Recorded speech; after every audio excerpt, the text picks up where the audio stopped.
Welcome to Paranormal Negative Power and Audio Story, Episode 53.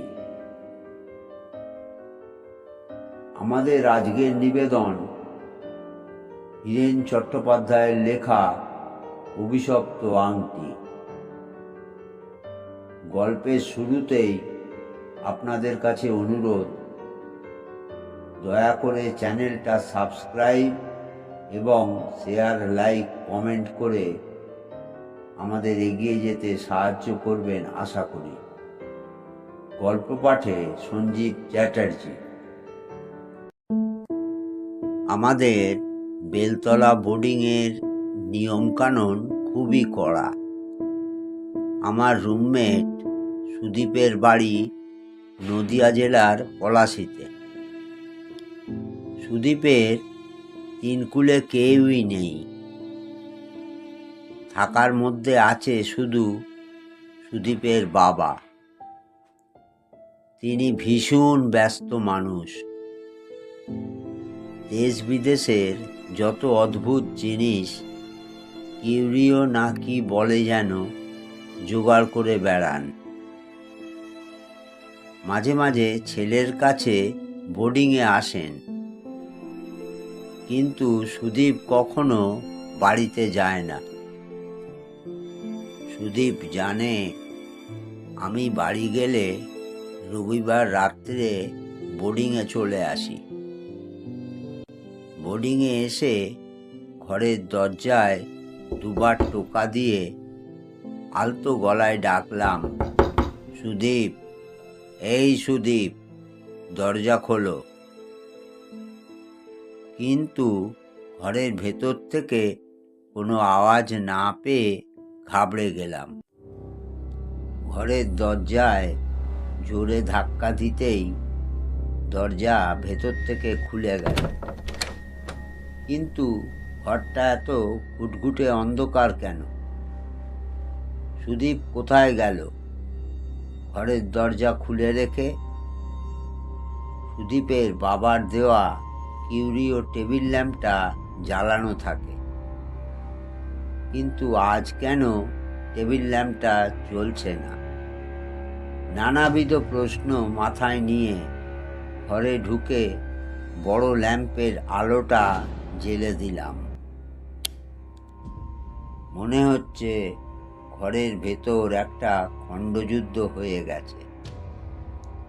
ঘরের বিছনা লণ্ডভণ্ড হয়ে আছে। বিছনার চাদর, বালিশ মাটিতে গড়াগড়ি খাচ্ছে।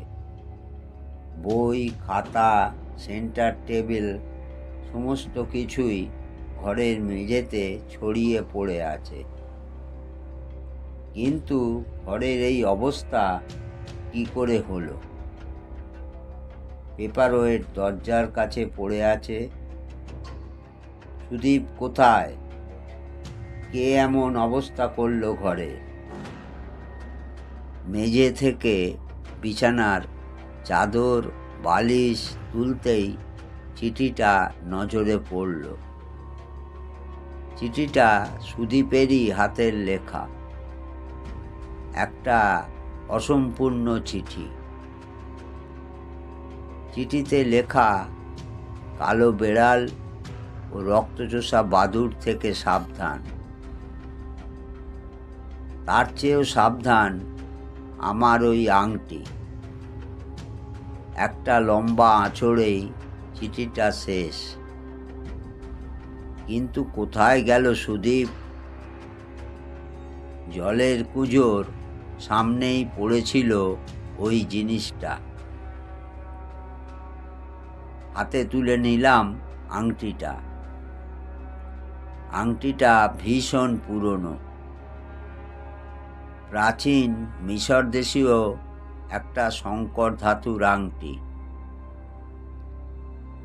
আংটির ফলকে স্পষ্ট একটা স্ফিংসের মূর্তি। আমি আগে এরকম আংটি কখনো দেখিনি। আংটিটা হাতে নিয়েই আঙুলে পড়ে ফেলেছি।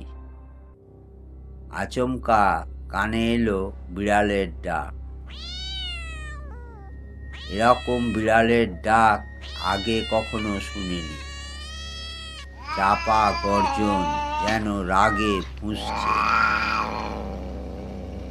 চৌকির তলাতে চোখ পড়তেই বুকের রক্ত হিম হয়ে গেল। একটা কুচকুচে কালো বিড়াল,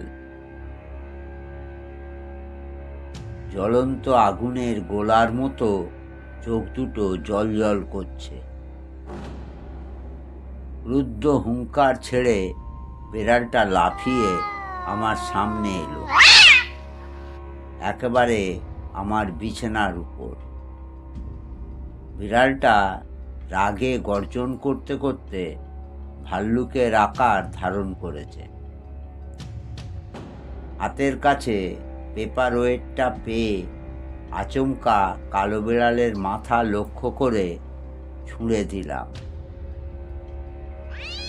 কিন্তু কিছুই হলো না বিড়ালে।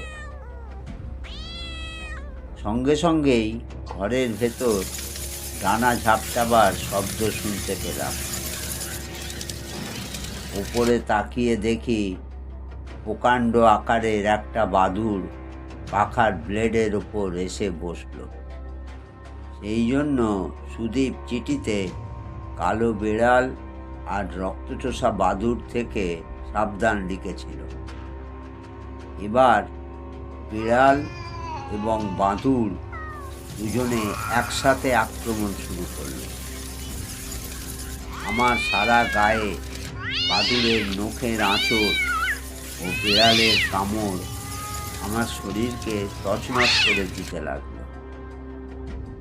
আমার চেতনা লুপ্ত হয়ে আসার আগে একটা অলৌকিক ব্যাপার ঘটল, যা দেখে আমি নিজের চোখকে বিশ্বাস করতে পারছি না। সুদীপ এলো কোথা থেকে? আর সুদীপকে দেখেই ঘরের ভেতরের পরিবেশটা পুরোপুরি পাল্টে গেল। কালো বেড়াল ও রক্তচোষা বাদুড় সুদীপ আসার পরেই কেমন যেন চুপচাপ হয়ে ঝিমিয়ে গেল। সুদীপের অদ্ভুত ভঙ্গি তার চোখে মুখে। কর্কশ কণ্ঠে সুদীপ বলল, আমার আংটি তুই পড়তে গেলি কেন? এতক্ষণে আমার মনে পড়ল সেই আংটির কথা। শুনে দে বলছি। চিৎকার করে সুদীপ বলল। তাড়াতাড়ি আংটি খুলে ওর দিকে দিতে যেতেই চুম্বকের টানের মতো আংটিটা ছিটকে গেল আমার হাত থেকে। আংটিটা বেরিয়ে যাওয়ার সঙ্গে সঙ্গেই সুদীপের কণ্ঠস্বর পাল্টে গেল। সুদীপের গলার আওয়াজটা ভেসে আসছে অনেক দূর থেকে। সুদীপের মুখ ভালো করে দেখা যাচ্ছে না। সুদীপের দাঁড়ানোর জায়গা থেকে একটা বিশ্রী মাংস পচা গন্ধে সারা ঘরটা ভরে গেছিল।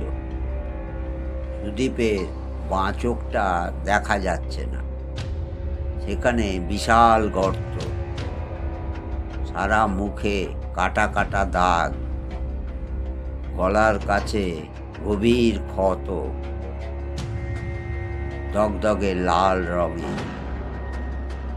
চেতনার শেষ সময় মনে ছিল সুদীপের বীভৎস হাসি, বিড়ালের আওয়াজ আর বাদুড়ের ডানা ঝাপটানোর শব্দ। চেতনা আসতে আমার 3 দিন সময় লেগেছিল। তখন বোর্ডিং সুপার কিছু বলেনি, বলেছিল সপ্তাহ 2 বাদে।